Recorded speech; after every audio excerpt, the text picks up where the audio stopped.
This week we will do a quick lesson on from chapter 21, mostly just section 1, which is on the electromagnetic spectrum and on telescopes.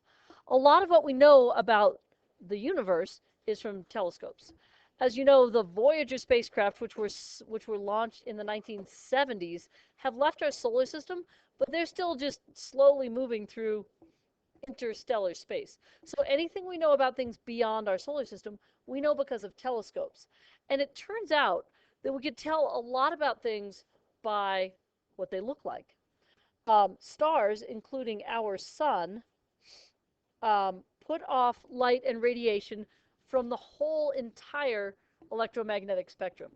That is everything from radio waves to visible light that we can see, and also high-level things like X-rays and other damaging radiation. So let's take a quick look first. I usually draw this by hand, and it looks all scary and scribbly. But here is a nice, actually legible copy instead. So all stars, our sun, put out radiation, including light that we can see. Light that we can see is just this very narrow part in the beginning here, or in the middle here. There are wavelengths. Wavelength, you remember, is the distance between like a crest and a crest, or the difference between one entire cycle from up, down, up. So that's a wavelength. The wavelengths of light correspond with a different energy of life. Remember, light, we have different frequencies, different wavelengths. Frequency is how many waves per second, and wavelength is how long the wave is. So what we have over here with the larger wavelength, these ones are lower energy. And you see here, this includes wavelengths, and this, I just did a search and came up with this image. So you can easily find all sorts of different images that you can use. But this, so this is in meters, 10 to the 3 meters. So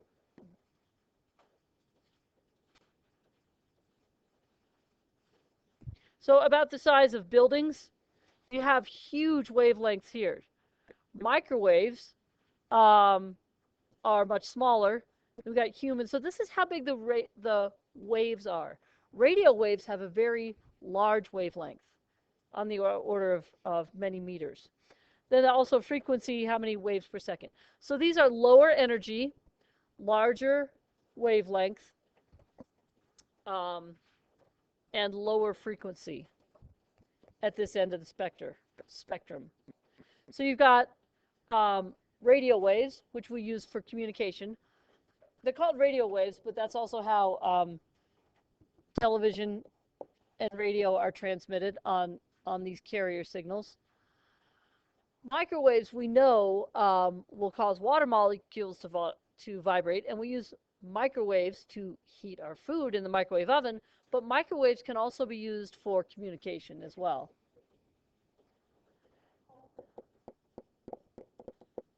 And so the cell phones and those sorts of things are all traveling on different frequencies of wavelength here in this end. Then visible light, as you know, is going to be the red, orange, yellow, green, blue, indigo, violet. That is the rainbow that we see. We only see a very narrow part of the spectrum. Now, I skipped infrared because infrared and ultraviolet, we've heard of those, right? Infrared is what? Does anyone know what infrared is? Well, what's infra mean? It's heat. Yes and yes. So infrared, it's like heat vision. Some animals can see into the infrared, right? A lot of the reptiles, snakes, they can see the heat signature.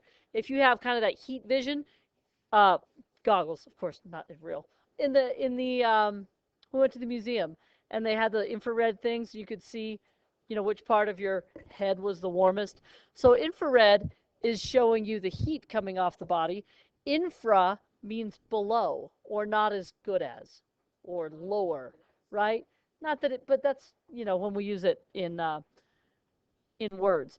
But so it's below red. The infrared are the wavelengths that are below red. They are not visible to the human eye, but some animals can see in them. Then we've got red, orange, yellow, green, blue, indigo, violet. So of the visible spectrum, red has the lowest energy, the biggest wavelength, and violet has the highest. And then we have ultraviolet. What's ultra mean? Awesome, better, right? More intense. So the ultraviolet is more energy than violet, right? This is higher energy. Starting with the ultraviolet, we have wavelengths that can damage cells. What do you know about ultraviolet or UV light?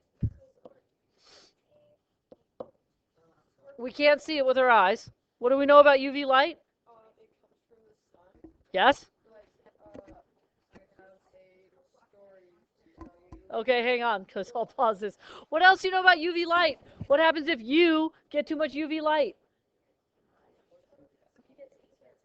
Yes, it causes a sunburn, can damage cells. UV light will cause sunburn.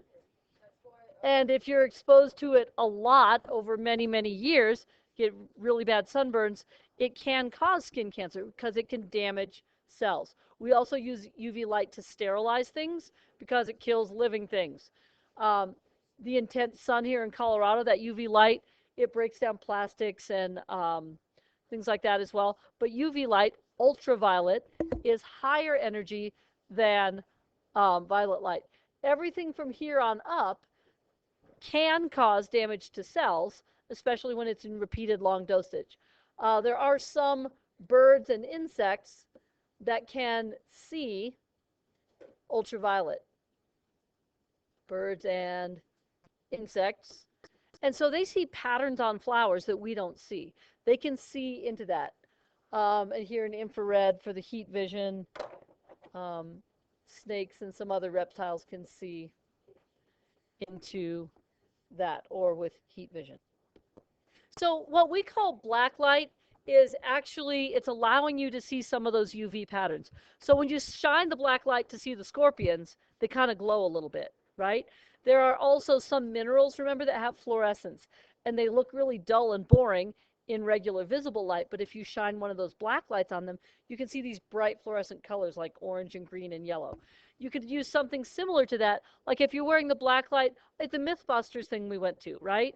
So you ran through that silly rain thing, and then it shined the black light on you, and you could see how much you got wet because it had a dye in it that would show up.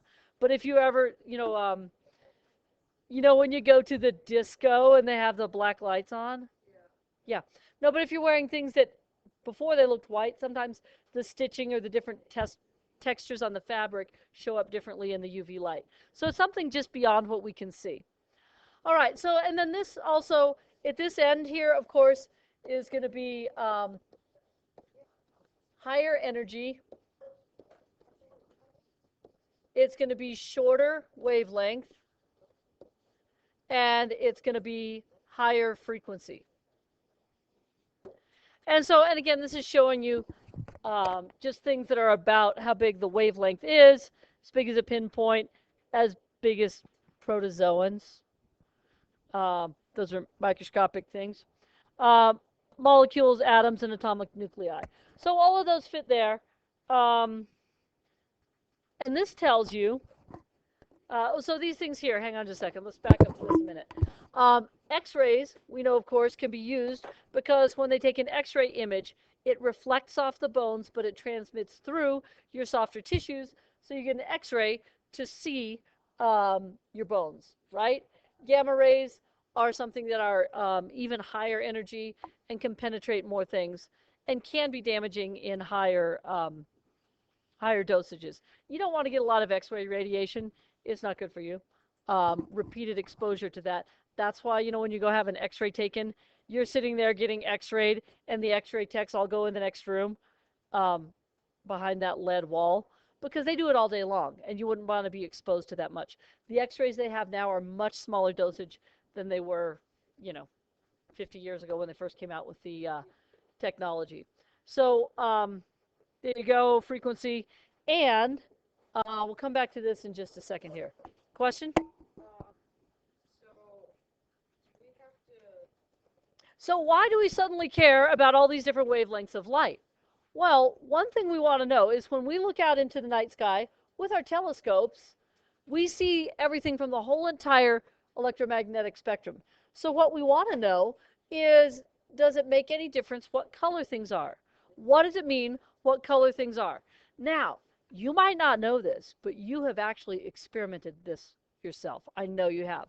Because when you play with a candle or a campfire, which part of the fire is the hottest? What color is it? Blue, yes. And what part is cooler so you can just run your fingers through it? The yellow part, right? So color can tell us something about the temperature, right? So if you have a candle, see, science, you've been doing science experiments practically since you were born. So in the candle flame, the yellow part is cooler. Oops. And this blue part near the bottom is hotter. And what about when you're sitting around the campfire, and hopefully not at the dinner table with some nice candles, but what happens, so this is your fire, just in case you're wondering. What happens if you put some magazine pages in the fire? Yeah, of course they burn, but what happens to the color of the flames? They change, right? And you get these really pretty greens and blues with those shiny magazine things. And the reason why, so if you put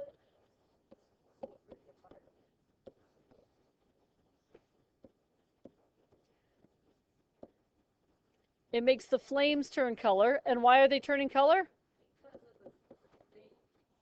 Because of the things.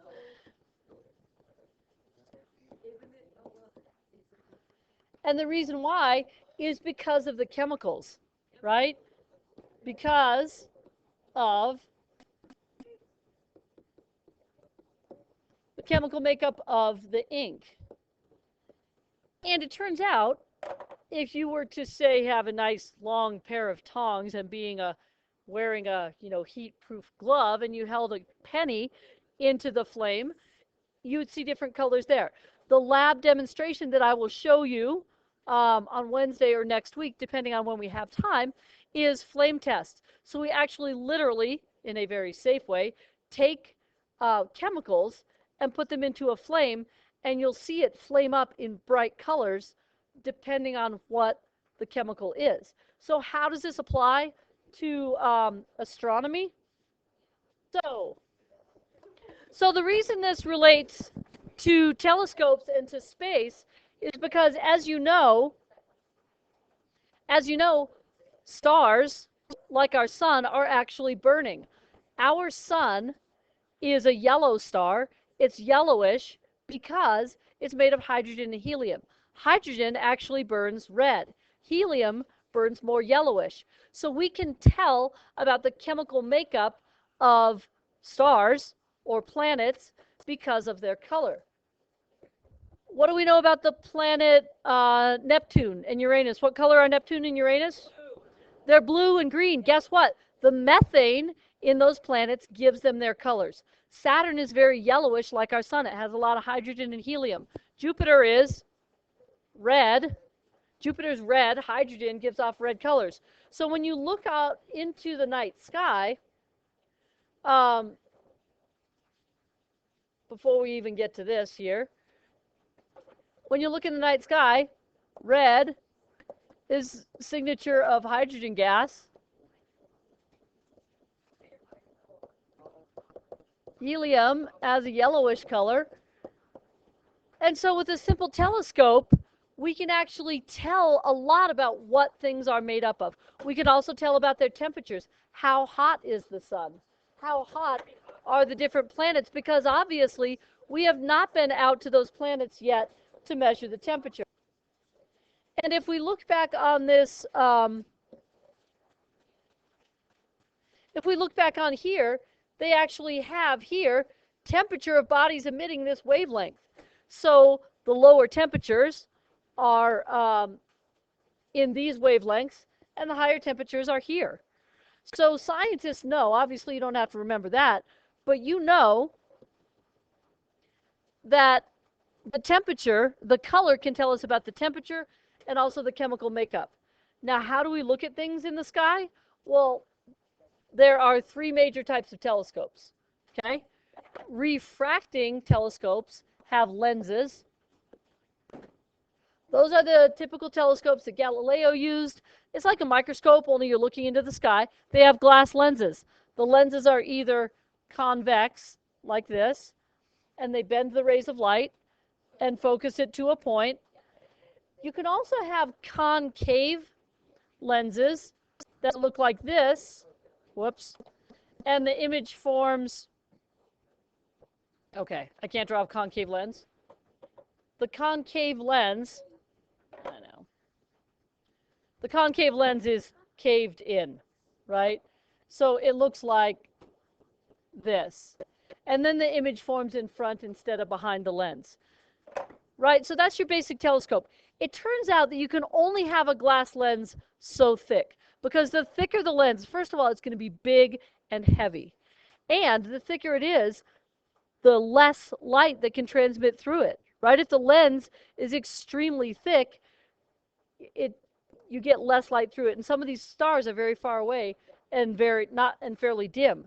So if we cannot make a glass lens big enough, we can't make a refracting telescope big enough, then what are we going to do?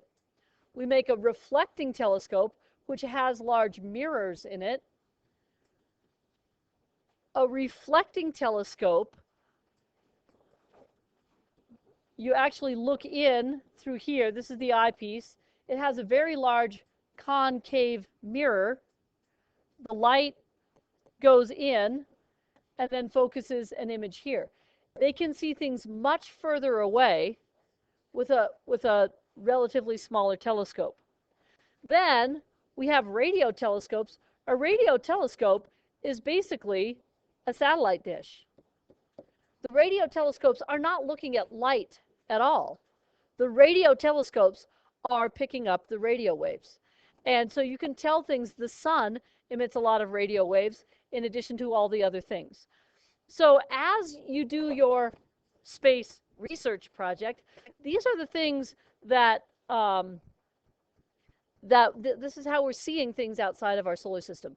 This is how the majority of information about our planets is from actually looking at them. And with a little bit of chemistry and physics, you can actually tell a lot about these things. Questions?